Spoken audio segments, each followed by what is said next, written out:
안녕하세요. 웅덩이 매매법 레버리지 ETF 장기 투자자 디벨로몽입니다.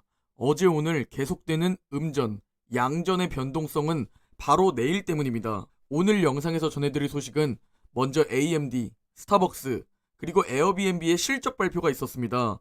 실적 발표 핵심 내용만 공유드리고 올해 2022년은 현재까지 역대급 최악의 한 해를 보내고 있습니다.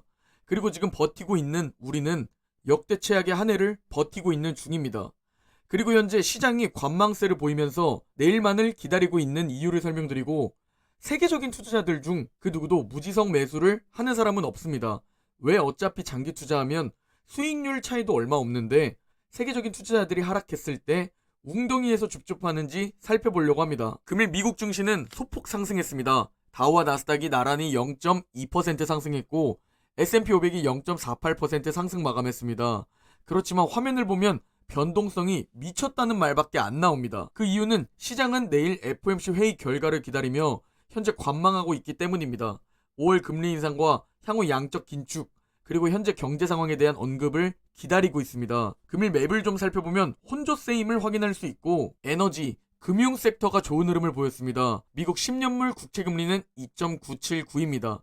3%의 저항에 부딪히고 있고 현재 10년물 국채 금리는 10년 흐름으로 봐도 굉장히 높은 수치에 와 있음을 알 수 있습니다. 오늘 먼저 전해드릴 소식은 AMD의 장후 실적 발표 결과입니다. 경쟁기업 인텔과는 다른 모습을 보여주었습니다. 그리고 시장의 PC 수요 둔화 우려를 점유율 상승으로 잠재웠습니다. 매출과 주당 순이익 모두 예상치를 상회했고 특히 주당 순이익은 20% 이상 비트했습니다. 곧 AMD가 인텔의 시총을 따라잡을 듯 합니다. 가이던스 역시 컨센서스보다 좀 더 높게 잡으면서 현재 실적 발표 주가는 약 7% 정도 급등했습니다. AMD의 실적 발표를 많은 분들이 기다렸던 이유가 5월 25일 엔비디아의 실적 발표가 있습니다.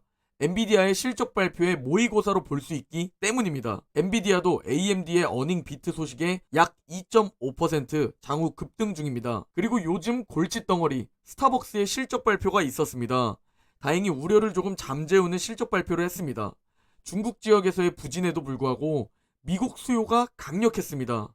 실적 발표 후 5% 급등 중이지만 중국의 봉쇄 정책으로 인해 불확실성이 커졌고 올해 가이던스를 제시하지 않았다는 게 좀 불안합니다. 마지막으로 에어비앤비의 실적 발표입니다. 실적 발표 후 주가는 5% 이상 급등했고 매출과 주당 순이익 모두 예상치를 상회했고 매출이 특히 크게 상승한 모습입니다. 여행, 레저 수요가 강하게 회복되어 2019년 동기 대비 숙박 예약이 30%나 증가했다고 합니다.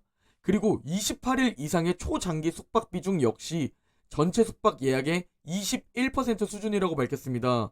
이제 정말 항공, 레저 등 코로나에서 벗어나 리오프닝 기업들의 실적 발표만 봐도 전 세계 여행 수요가 정말 많이 늘어나는 것으로 보입니다. 현재 이런 호실적에도 불구하고 올해 2022년은 첫 82거래일을 기준으로 100년 통계를 냈을 때 역대 세 번째로 최악을 보내고 있습니다. 얼마나 올해 시작되자마자 바로 증시가 급락을 보였는지 알 수 있습니다. 그리고 조금은 부정적인 통계지만 첫 82거래일 최악의 해들을 보면 한 해를 마감했을 때 마이너스 수익률이 많다는 것을 알 수 있습니다. 올해는 마이너스 수익률이더라도 꽤 말아 올렸으면 하고 바라보고 있습니다. 그리고 현재 개인 투자자들의 심리는 리먼 브라더스 사태 이후 최저입니다. 개인 투자자들은 리먼 브라더스 사태 이후 역대 최고로 약세장을 전망하고 있습니다. 우리는 이 개인 투자자들과는 반대로 움직여야 합니다. 워렌 버핏이 이번 1분기에 애플을 추매한 것처럼 말이죠. 그리고 지금 S&P 500과 나스닥의 12개월 포워드 PE가 드디어 5년 평균 아래로 내려왔습니다. 이걸 보고 어제 제레미 시걸 교수는 단기 투자자들은 슬슬 진입해도 좋은 타이밍이라고 말한 겁니다. 그리고 심지어 지금 나스닥과 S&P 500의 PE는 코로나가 터지기 직전보다도 낮게 내려왔습니다.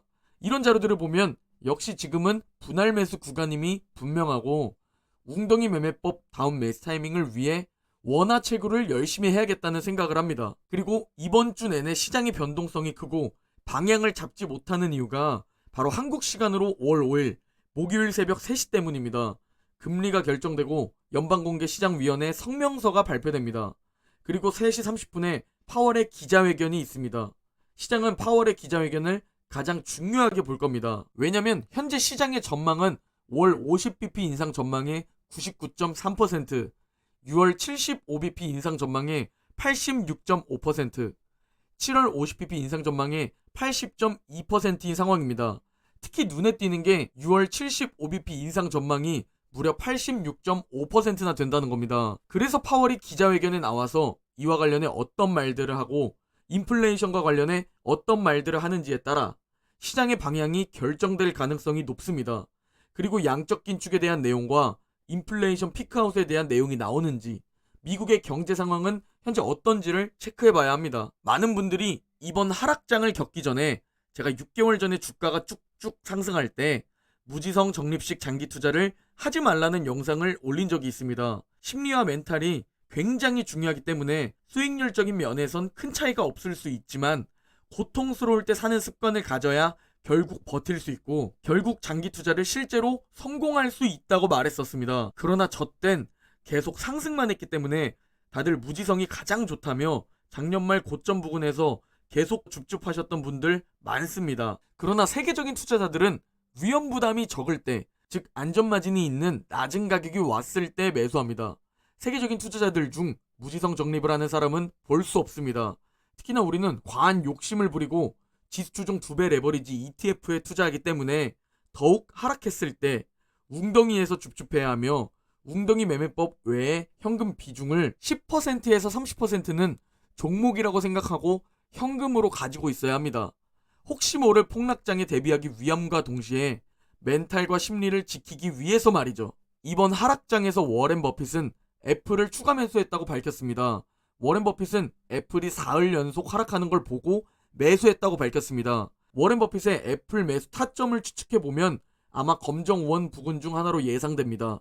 우리가 가장 공포에 빠져 있을 때, 댓글이 악플과 조롱과 비관론자로 가득 찼을 때, 지금 왜 매수하냐며 제발 팔라고 말하던 악플러들이 많을 때, 그때 워렌 버핏은 애플을 추가 매수했습니다. 무려 약 7천억 원이나 말이죠. 우리는 우리가 투자하는 방법에 다시 한번 확신을 가져야 합니다. 2022년 투자 명언이 하나 나왔습니다. 바로 세계 1위 부자 일론 머스크의 명언입니다. 당신이 기대하는 제품을 만드는 기업에 투자하라. 다만 제품이나 서비스가 기대에 못 미칠 땐 팔아라. 이게 장기적으로 당신에게 도움이 될 것이다. 라는 명언을 트위터로 적었습니다. 그러나 우리가 왜 이 조언을 받아들여야 하냐면 일론 머스크는 주식 부자이기 때문입니다. 일론 머스크는 주식을 팔지 않으면 쓸 돈이 없습니다. 일론 머스크가 말하길 자신은 엄청난 현금을 갖고 있는 것이 아니다. 주식을 팔기 전까지는 현금 잔고가 아주 적다. 라고 말했습니다. 일론 머스크의 매도 타이밍이 제가 추구하는 매도 타이밍입니다. 돈 쓸 일 있을 때만 매도하는 겁니다. 우리는 차, 집 등 이런 목돈 쓸 일이 있을 때 그만큼만 매도하고 추가로 현금 비중이 너무 없어서 잠이 안 오고 스트레스를 받는다면 잠을 푹 잘 수 있을 정도의 현금 비중을 만들 때, 그럴 때만 매도해야 한다는 겁니다. 테슬라의 월봉 차트를 가지고 왔지만 사실상 일론 머스크의 재산 현황이라고 볼 수 있습니다. 일론 머스크는 테슬라가 공매도로 10년 전부터 고통받을 때도, 코로나가 터졌을 때도 매도하지 않고 그냥 좋은 자산을 그대로 가지고 있었습니다. 제가 알기론 일론 머스크의 테슬라 지분이 약 20% 정도로 알고 있습니다. 그냥 일론 머스크는 보유하기만 했습니다. 그 결과 압도적인 세계 1위 부자가 되었습니다. 자신의 기업에 대한 믿음을 가지고 그리고 인내심을 가지고 계속 보유했습니다. 그리고 복리 효과가 일론 머스크의 편이 되어주었습니다. 루이스님의 댓글 함께합니다. 우상향하는 미국 지수의 적립식으로 10년 이상 장기 투자한다. 이 완벽한 전략을 예전부터 알고 있었지만 저는 계속 기회를 놓쳤습니다. 늘 이번 위기는 이전보다 심각해 보였기 때문이죠. 하지만 이젠 더 이상 그때 살 걸 이라는 후회를 반복하고 싶지 않습니다. 이젠 저는 이렇게 말합니다. 이렇게 좋은 종목을 이렇게 싸게 살 수 있게 해주셔서 감사합니다. 항상 멘탈 관리에 도움을 주셔서 감사합니다. 라고 댓글 주셨습니다. 투자라는 건 변동성을 감수해야 합니다. 내가 이 변동성을 버티지 못하면 수익률은 조금 내려가겠지만 내가 정말 버틸 수 있는 변동성이 적은 종목에 투자해야 합니다. 그리고 내가 확신을 가지고 투자한 종목은 제발 매도에 대한 생각을 하지 말고 계속 평생 보유한다고 생각해야 합니다. 그러다가 차를 사야 할 때 필요한 돈만큼만 매도를 하는 거고 집을 사야 할 때 필요한 만큼만 매도를 하는 겁니다. 평생 자산가가 된다는 생각을 해야 합니다. 부자들은 평생 자산을 소유하고 있지 자산을 잠깐 샀다가 타이밍 보고 매도하는 자산가는 없습니다. 이걸 꼭 명심해야 합니다. 매도를 하지 말라는 게 아니라 돈 필요할 때 돈 필요한 만큼만 매도하고 나머지는 그대로 좋은 자산으로 계속 소유하고 있어야 합니다. 자, 이제 웅덩이 매매법 QLD, SSO, USD 현재 매수 현황에 대해 설명드리려고 합니다. 먼저 나스닥 두배 레버리지 QLD 일봉 차트입니다. 현재 이번 하락장에서 2차, 3차, 4차 매수를 끝냈고 잠시 관망하고 있습니다. 다음 매수 타이밍은 주가가 그대로 떨어져서 RSI가 30 아래로 내려가거나 주가가 반등했다가 내려오며 이평선에 닿아야 합니다. 현재 QLD RSI는 38입니다. 다음은 S&P 500 두배 레버리지 SSO 일봉 차트입니다. SSO도 QLD와 마찬가지입니다. SSO의 RSI는 36입니다. 다음은 반도체 두배 레버리지인 USD 일봉 차트입니다. USD도 QLD SSO와 마찬가지입니다. USD의 RSI는 42입니다. 일론 머스크의 재산이 테슬라 주가 흐름과 비슷하다면 우리의 재산은 QLD, SSO의 주가 흐름과 비슷해야 합니다.